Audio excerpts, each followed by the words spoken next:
ಎಲ್ಲರಿಗೂ ಶ್ರೀರಾಮನವಮಿಯ ಶುಭಾಶಯಗಳು. ಎಲ್ಲರೂ ಕೂಡ ಶ್ರೀರಾಮನವಮಿ ಹಬ್ಬನ ತುಂಬ ಚೆನ್ನಾಗಿ ಆಚರಣೆ ಮಾಡಿದ್ದೀರಾ ಅಂತ ಅಂದ್ಕೊಂಡಿದ್ದೀನಿ. ಆ ಶ್ರೀರಾಮಚಂದ್ರರ ಆಶೀರ್ವಾದ ನಮ್ಮೆಲ್ರಿಗೂ ಸಹ ಸಿಗಲಿ ಅಂತ ಕೇಳ್ತಾ ಎಲ್ಲರಿಗೂ ನಮಸ್ತೆ. ವೇದಜನನಿ ಚಾನಲ್ಗೆ ಸ್ವಾಗತ. ಇವತ್ತು ನಾನು ಮಾಡ್ತಾ ಇರೋಂತಹ ರೆಸಿಪಿ ಚಪಾತಿ ಮತ್ತು ಪೂರಿ ಜೊತೆ ತುಂಬ ಚೆನ್ನಾಗಿ ಮ್ಯಾಚ್ ಆಗುವಂತಹ ಒಂದು ಪಾಲಕ್ ಪನ್ನೀರ್ ರೆಸಿಪಿ ಮಾಡ್ತಾಯಿದ್ದೀನಿ. ತುಂಬ ಚೆನ್ನಾಗಿರುತ್ತೆ, ತುಂಬ ಸಿಂಪಲ್ಲಾಗಿ ಕೂಡ ಇದೆ. ಎಲ್ಲರೂ ಕೂಡ ಟ್ರೈ ಮಾಡಿ ನೋಡಿ.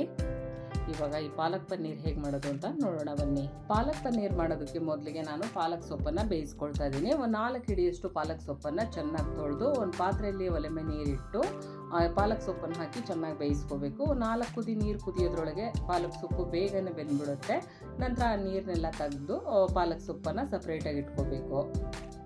ನಂತರ ಈ ಪಾಲಕ್ ಪನ್ನೀರಿಗೆ ಒಂದು ಮಸಾಲೆ ರೆಡಿ ಮಾಡ್ಕೋಬೇಕು. ಮಸಾಲೆಗೆ ಒಂದು ಬಾಣಲೆ ಬಿಸಿ ಇಟ್ಟು ಒಂದು 2 ರಿಂದ 3 ಟೇಬಲ್ ಸ್ಪೂನ್ ಆಗೋಷ್ಟು ಎಣ್ಣೆ ಹಾಕಿ ಎಣ್ಣೆ ಚೆನ್ನಾಗಿ ಕಾದ ನಂತರ 1 ಗಡ್ಡೆಯಷ್ಟು ಈರುಳ್ಳಿ, ಒಂದು 4 ಎಸಳಷ್ಟು ಬೆಳ್ಳುಳ್ಳಿ, ರುಚಿಗೆ ಒಂದು 2 ರಿಂದ 3 ಹಸಿಮೆಣಸಿನಕಾಯಿ, 1 ಇಂಚಷ್ಟು ಹಸಿ ಶುಂಠಿ ಇಷ್ಟನ್ನು ಹಾಕಿ ಹಸಿ ವಾಸನೆ ಹೋಗೋ ಥರ ಚೆನ್ನಾಗಿ ಫ್ರೈ ಮಾಡ್ಕೋಬೇಕು.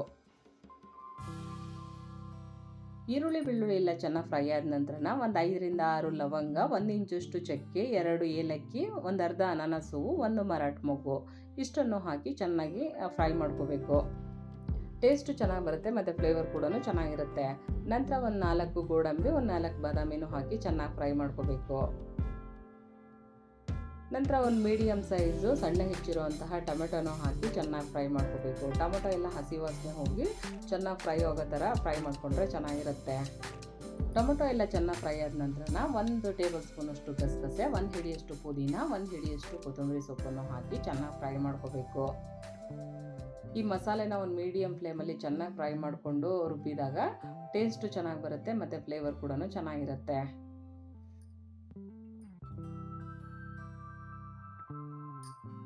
ಇವಾಗ ಮಸಾಲೆ ಎಲ್ಲ ಚೆನ್ನಾಗಿ ಫ್ರೈ ಆಗಿದೆ. ನಂತರ ಫ್ಲೇಮ್ನ ಆಫ್ ಮಾಡಿ ತಣ್ಣಗಾದ ನಂತರ ಒಂದು ಮಿಕ್ಸಿ ಜಾರಿಗೆ ಈ ಮಸಾಲೆ ಹಾಕಿ ನುಣ್ಣಗೆ ರುಬ್ಕೋಬೇಕು.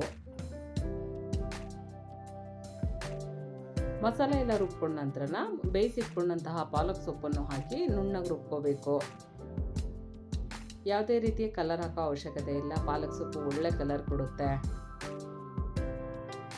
ಇವಾಗ ಈ ಹದಕ್ಕೆ ರುಬ್ಕೊಂಡ್ರೆ ಸಾಕಾಗತ್ತೆ. ಮಸಾಲೆ ಎಲ್ಲ ರೆಡಿ ಮಾಡಿ ಇಟ್ಕೊಂಡ ನಂತರ ಪನ್ನೀರನ್ನು ಚಿಕ್ಕದಾಗಿ ಕಟ್ ಮಾಡಿ ಇಟ್ಕೋಬೇಕು. ಒಂದು 100 ಗ್ರಾಮ್ನಷ್ಟು ಪನ್ನೀರನ್ನು ತೊಗೊಂಡಿದ್ದೀನಿ. ಈ ಸೈಜಿಗೆ ಕಟ್ ಮಾಡಿ ಇಟ್ಕೊಂಡ್ರೆ ಸಾಕಾಗುತ್ತೆ.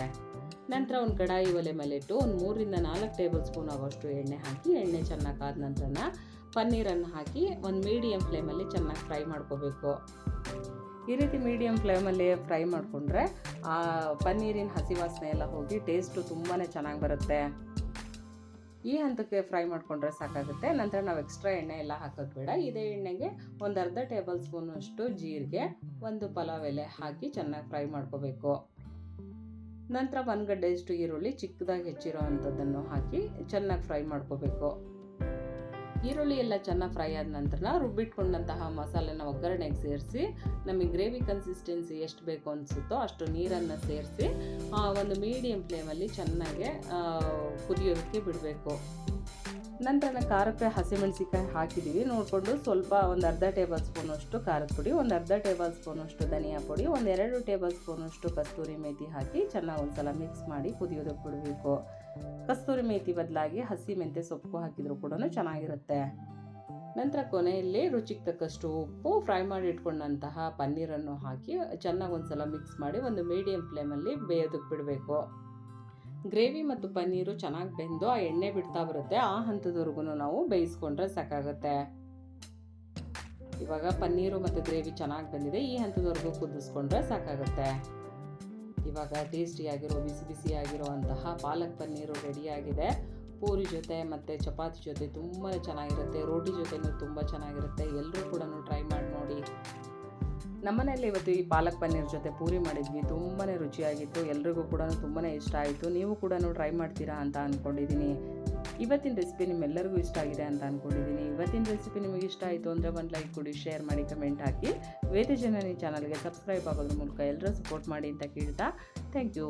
ಬಾಯ್. Thank you for watching.